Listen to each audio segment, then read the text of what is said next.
Roger Carucci, bonjour. Bonjour. Vous êtes premier vice-président du Sénat, où vous représentez le département des Hauts-de-Seine pour les Républicains. Est-ce que vous comprenez la décision de Renaud Muselier, s'entendre avec La République En Marche dès le premier tour pour faire barrage au Rassemblement National de manière efficace? Non, d'abord parce que Renaud Muselier, devant la commission d'investiture des Républicains il y a 3 semaines, s'était engagé à ce qu'il n'y ait pas d'accord. Deuxième élément, s'il devait y avoir des gens d'En Marche sur la liste de Renaud Muselier pour faire barrage, ça pouvait être un accord local avec certains, mais ça ne pouvait pas être, par définition, une annonce du Premier ministre dans un grand quotidien, sous-entendu, on vous montre ce que sera l'avenir, on essaye de fracturer la droite pour consolider la position de Macron au présidentiel. Si une élection régionale devient le champ clos de manœuvres, de manipulation pour préparer les présidentielles, c'est une lourde faute et je comprends très bien la décision de Jacob de retirer l'investiture. Alors, est-ce qu'il faut aller plus loin? Est-ce qu'il faut que les Républicains installent une nouvelle liste de droite LR avec l'étiquette pour essayer de battre Renaud Muselier? Là, ça dépend de nos amis parlementaires, militants, élus LR de la région sud. Moi, je suis plus habitué à organiser des élections sur le long terme avec tous les équilibres nécessaires. En 8 jours, je n'y crois pas beaucoup. Alors, on peut le faire, mais ça aura plus vocation de liste symbole qui participera d'ailleurs à la division générale.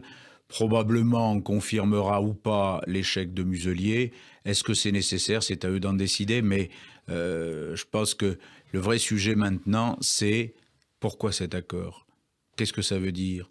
Est-ce que Renaud Muselier n'avait pas confiance en lui pour au deuxième tour rassembler plus largement face au RN? Moi, je pense qu'il aurait gagné. Les municipales ont montré que quand on s'allie au deuxième tour, droite et macroniste, ça ne marche pas. Autant le faire dès le premier tour, alors. Oui, mais dès le premier tour, alors il faut savoir ce qu'on veut.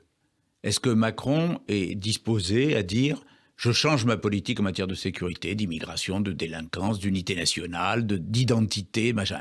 Oui ou non? Est-ce qu'il ne l'a pas déjà un peu fait? Il multiplie les discours plus à droite, il donne des signes. Les discours, ça, ils sont toujours plus à droite. Et tous les jours, je me dis, mon Dieu, mais pourquoi je ne suis pas macroniste? Sauf que entre les discours et l'action, et la réalité, non, il n'y a pas grand-chose. Il y a eu la loi sécurité globale. Oui, mais ça, on est très loin du compte sur tout ce qui concerne la sécurité, l'identité, l'immigration, la lutte contre le terrorisme islamiste, etc. Je ne dis pas qu'il n'y a pas de geste, parce qu'on a des gens issus de la droite d'ailleurs, Darmanin et d'autres, qui vont un peu dans ce sens. Mais la majorité parlementaire actuelle est extrêmement timide. Et tout ça d'ailleurs fait en sorte que nous avons une Marine Le Pen qui n'a pas un seul sondage de deuxième tour en dessous de 45% depuis plusieurs mois. C'est l'échec de Macron sur ces terrains-là, sécuritaires, judiciaires, ou c'est l'échec de la droite qui depuis 4 ans n'a pas réussi à proposer un programme et un chef? Les deux. Les deux, moi je ne conteste pas que la droite est souvent inaudible, on fait le maximum, mais c'est sûr qu'après l'échec de 2012, l'échec de 2017 au présidentiel, l'échec de 2019 aux européennes, la droite doit se reconstruire. Elle se reconstruit. J'aurais souhaité, et je souhaite toujours, qu'on ait plus rapidement un candidat crédible au présidentiel, parce qu'il nous faut quelqu'un qui puisse, dans les médias, dans l'opinion, être celui qui représente l'alternative. Tant qu'on n'a pas ça, on est peu audible. Alors c'est quand le bon moment? Maintenant, avant les régionales, ça semble improbable. Non, il faut le faire dès début juillet. Début juillet, on aura les résultats. Oui, moi je pense que dès le début du mois de juillet, il faut au moins dire quelle est la méthode de sélection du candidat de la droite au présidentiel et ouvrir pour faire en sorte que n'ait le meilleur candidat possible pour 2022 et qu'il ait devant lui plusieurs mois pour rassembler. Vous savez, il y a une chose qui inquiète Macron, et l'opération Sud doit en faire partie. C'est que Macron a vu les sondages qui disent que ce soit Bertrand, que ce soit Pécresse, que ce soit d'autres à droite, ils sont plus capables de battre Marine Le Pen que lui. Mais donc pour l'instant, ils ne sont pas au l'inquiète. second tour. Mais pour le moment, ils ne sont pas au second tour. Mais le vote utile peut jouer à condition d'avoir un bon candidat. Alors cette méthode de sélection du candidat, est-ce que vous l'avez dans votre poche? Est-ce qu'il faut faire une primaire en juillet? Est-ce qu'il faut regarder simplement les sondages? Les sondages, oui. Si, comme le dit Christian Jacob, comme le dit Gérard Larcher, on a un candidat naturel. C'est-à-dire, si vous avez un candidat qui, dans les sondages, est au-dessus de 20 et que tous les autres sont à 10, on va se dire, c'est pas la peine de faire une primaire ou une solution de départage s'il y a un tel écart. Si tous les candidats potentiels sont aux alentours de 15 et que personne ne se détache totalement, il faudra trouver une solution de départage. Pas forcément le système primaire de 2016, mais un système où il y aura vote des adhérents, vote des sympathisants, et où on aura la détermination d'un candidat crédible et qui rassemble. Mais il n'en faut qu'un au premier tour, parce que si on a 2 candidats de droite au premier tour, par définition, on n'en aura pas au deuxième. Dans cette relation à l'opinion, comment jugez-vous les débuts de Xavier Bertrand? Il a annoncé sa candidature, ça se passe plutôt pas mal dans les sondages.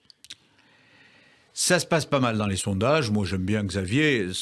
C'est pas forcément lui, à terme, le candidat. Je n'en sais rien, parce que pour le moment, il ne se détache pas suffisamment, à mon sens. Lui, il va dire que oui, mais il ne se détache pas suffisamment, à mon sens, pour être le candidat naturel sans solution de départage. Après, s'il acceptait de participer à la solution de départage, il aurait ses chances, mais comme les aurait, je pense, par exemple, Valérie Pécresse, voire Bruno Retailleau, ou Laurent Wauquiez, s'ils veulent y aller. Mais il faut que l'on sache qui veut y aller pour enfin mettre en place le système de choix. Revenons au régional. Que diriez-vous ce matin à un électeur, les Républicains de Provence-Alpes-Côte d'Azur, qui vous dit non, moi je vais voter Mariani parce que finalement, c'est un ancien de l'UMP, l'accord de Muselier, j'y comprends rien, ça me semble pas bien, moi je suis contre Macron. Comment le retenir sur un vote qui ne serait pas un vote RN ? Alors, il y a 2 choses. Soit nos amis localement sont en situation de faire une liste, auquel cas je propose que les électeurs de droite votent pour cette liste, soit ils ne font pas de liste, et au-delà de tout, je ne vois pas que faire à part s'abstenir, mais s'abstenir, c'est terrible, ou voter pour Muselier. Mais si Muselier revient à la raison, redit un certain nombre de choses, donne des garanties, et si on met un terme à la manœuvre qui consiste en réalité à fractionner la droite.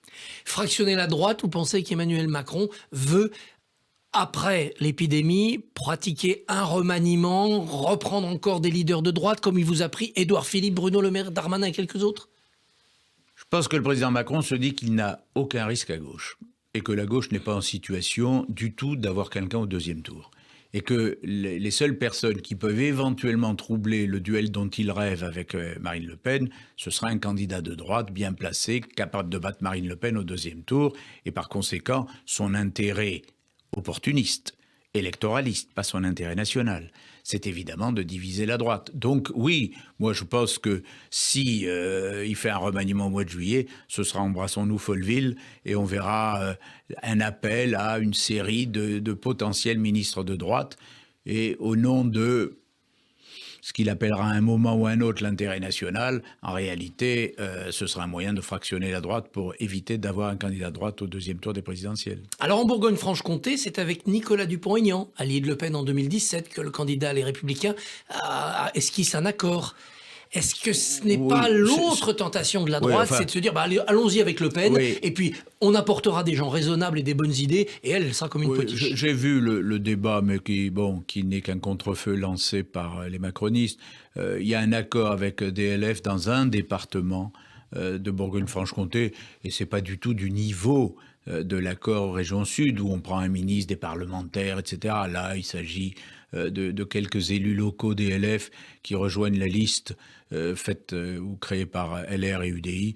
On n'est pas du tout au même niveau de compromis.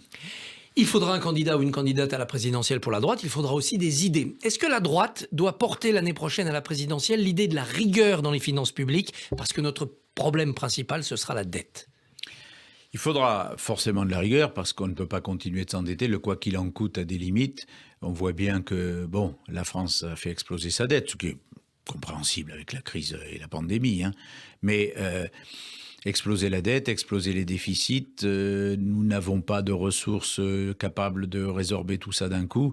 Donc oui, il faudra à la fois un programme très clair sur le régalien, sur la sécurité, sur la délinquance, sur l'immigration, et il faudra en parallèle un programme de retour à une orthodoxie budgétaire capable de nous désendetter et de revenir sur les déficits. Les actuelles dépenses publiques, le programme de Bruno Le Maire, est-ce que ce n'est pas finalement un programme assez séguiniste ? Vous étiez proche de Philippe Séguin. L'intervention de l'État dans l'économie, il aimait ça. Ah mais moi je ne suis pas contre. Mais moi, je ne suis pas contre. Je n'ai jamais été un ultralibéral. Donc, moi, je n'y suis pas opposé. Mais, par définition, on est dans un monde où les lois du marché existent. Donc, il faut à la fois un État fort et être capable de comprendre les initiatives, la vie des entreprises, la capacité d'innover, d'entreprendre. Il faut un peu les deux. Mais on sait très bien qu'il y a encore beaucoup de marge de manœuvre au niveau de l'État sur ses dépenses. Malheureusement, ça veut dire que dans les années qui viennent, il n'y aura plus de quoi qu'il en coûte. Dans ce cadre-là, la réforme de l'assurance chômage, elle est nécessaire et juste, ou au contraire, elle est trop dure pour la crise? Non, je crois qu'il faudra faire la réforme des retraites. Peut-être pas celle qui est proposée, mais il faudra faire une réforme des retraites. Il faudra évidemment une réforme de l'assurance chômage.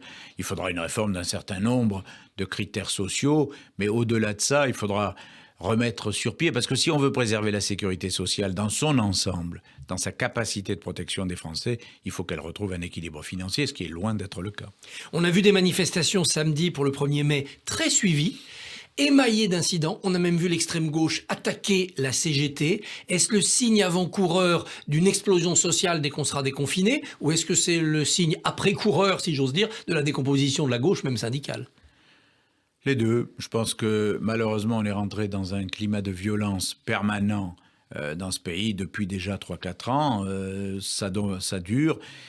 Maintenant, on n'a plus une seule manifestation, aussi organisée soit-elle, qui ne soit pas émaillée de violence. Ça rend d'ailleurs très difficile d'organiser des manifestations sans risque. Chacun des organisateurs doit en être conscient. Et puis, il faut que la justice pénalise beaucoup plus les fauteurs de troubles. On les attrape pas, on les identifie pas. On n'arrive pas à prouver que c'était eux. Oui, c'est ça. C'est-à-dire que quand on les attrape, pour certains, les peines sont, à mon sens, je ne me mêle pas des problèmes de justice et je ne qualifie en rien, mais à mon sens, c'est trop léger. Je veux dire, il faut que réellement on puisse aspirer à un peu plus de sécurité, un peu plus d'ordre public dans ce pays. L'autorité de l'État est souvent bafouée et souvent on se demande, quand on voit, mais même dans Paris, des batailles de rue dans certains quartiers de Paris, c'est pas la peine d'aller si loin, on se dit mais où est-ce qu'on est, quoi.